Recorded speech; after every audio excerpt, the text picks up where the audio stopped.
Yes, I took the board exam 5 times before I got the 3 elusive letters. Di siya naging madali para sa akin. Maraming naging pagsubok na dumating. 2009, first year college ako nito sa isang university sa Baguio. Nakakatawa lang sariwain na wala akong maisip na kuning course.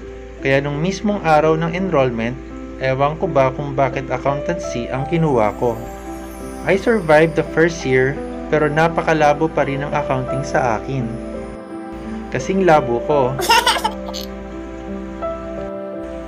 2010, my first ACAD heartbreak.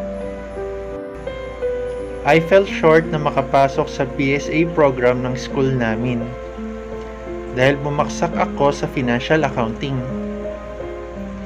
BSA to BS Management Accounting real quick.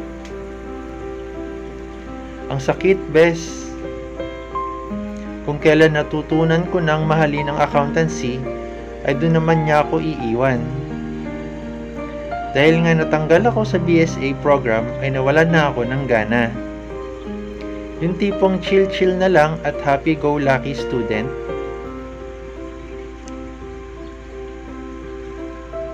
...2013, fast forward, natapos ko ang kursong BSMA pero alam ko sa sarili ko na may kulang. Nakakainggit tignan ang mga kabatch ko nag-graduate ng accountancy. Kaya nag-try ako sa qualifying exam ng school namin para makabalik sa accountancy. But again, I failed. At this moment, sinabi ko sa sarili ko na kailangan ko makabalik ulit sa accountancy program at maging CPA. Ngayon pa ba ako susuko kung kailan ang dami-dami ko nang napagdaan ng pagsubok at hirap? The following week after lumabas ng results sa quali, naghanap kami ng school na pwede magtuloy ng accountancy. Luckily, nakahanap kami ng school sa Manila. Ang sarap lang sa feeling na di pa pala huli ang lahat, na mayroon bagong pag-asa para sa aking pangarap. 2014, sa wakas nakuha ko din ang diploma ko sa accountancy. Ang sarap-sarap sa pakiramdam na yung pinangarap kong kurso ay nakuha mo na. At this moment, para na din akong pumasa sa board exam. Pero alam ko na di pa to ang ultimate battle para sa pagiging CPA. Kung gaano ako naghirap na makuha ang BS Accountancy Program, ay walang-wala pala siya sa mapagdadaanan ko sa board exam.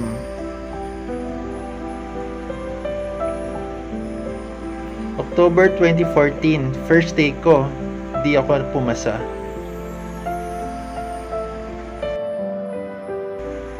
Ang sakit-sakit. Parang gusto kong magpalamon sa lupa nung araw na lumabas ang result. Hiyang-hiya ako sa sarili ko. Pero after some weeks, na-realize ko na walang mangyayari kung lagi ko lang iisipin na di ako pumasa. So I decided to take the boards again. May 2015, right after ng boards, nag-road trip kami with my friends. Para naman less yung kaba habang naghihintay ng result. But again, yung masaya sana na road trip ay humantong sa kalungkutan. I didn't made it again. Sa mga panahong ito, hindi ko na alam ang gagawin ko. Except but to find a job para makamove on sa pagbaksak ko. Nakahanap naman agad ako ng work. Dahil nga matigas ulo ko, I decided to quit my job and take the boards for October 2015. October 2015, siguro compared to the last two, ito na siguro yung masasabi kong nagseryoso ako sa review. The day ng exams, super confident ako sa mga sagot ko. I even cried sa last day na exam, not because wala akong nasagutan, pero dahil na-feel ko na may pag-asa akong pumasa.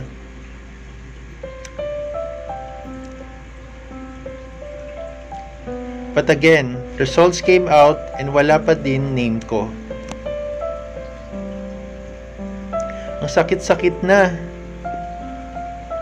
Humantong sa point na I question God about sa nangyayari sa akin. Bakit ang ilap-ilap ng CPA title na yan? But during those hard times, I realized that God is testing my faith.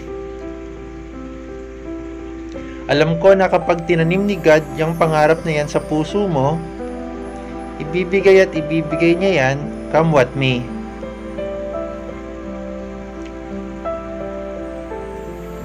Ngayon ko napagtanto na lahat ng bagay ay may perfect timing. Since napagod ako sa straight na pag-e-exam, I decided to find a job ulit hanggang maging ready na ako ulit to take the exam.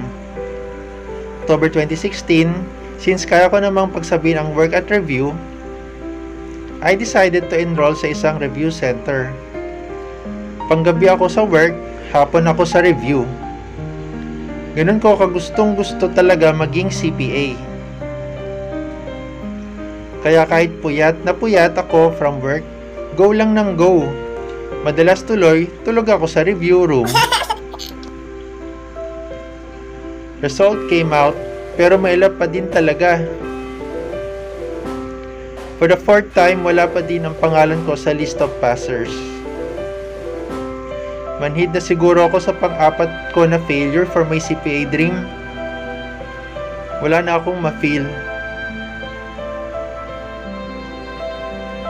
Pero dahil nga sa tigas ng ulo ko, kahit na sinasabi ng iba na siguro di talaga para sa akin ang pagiging CPA, di ako nakinig sa kanila.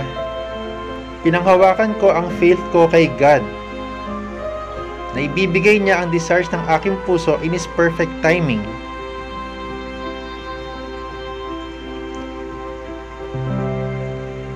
May 2017, this time I enrolled for weekend review sked.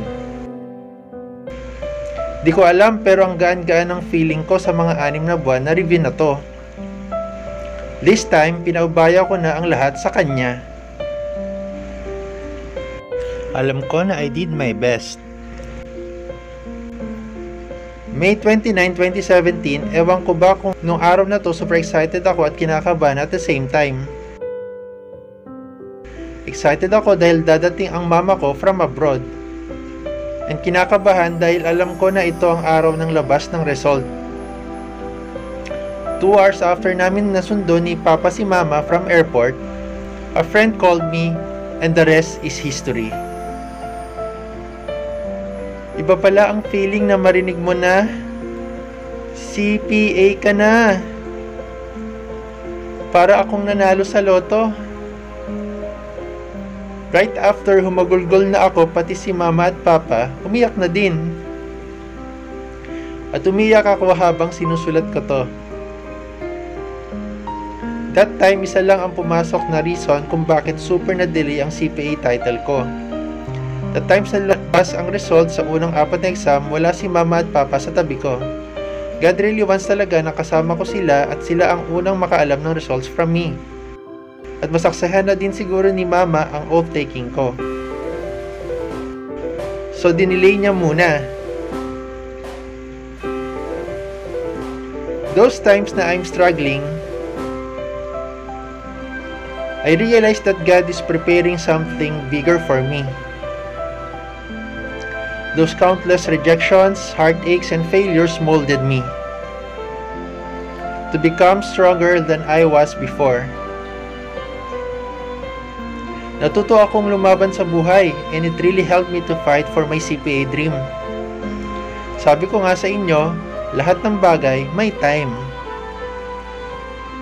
Di man natin maintindihan kung ano plano sa atin ni God, magtiwala lang tayo sa Kanya.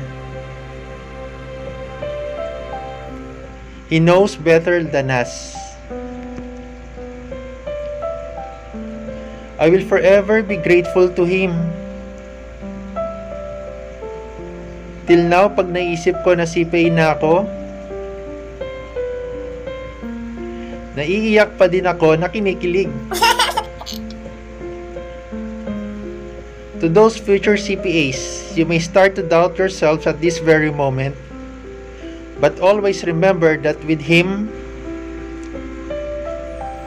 nothing is impossible. Prayer changes everything, and faith can move mountains. Trust your years of preparation and be confident enough that you will ace the board exam. I hope somehow na-inspire kayo na wag sumuko para sa CPA dream nyo. Laban lang! Push! Magiging CPA din kayo. We will be praying for you guys. God bless!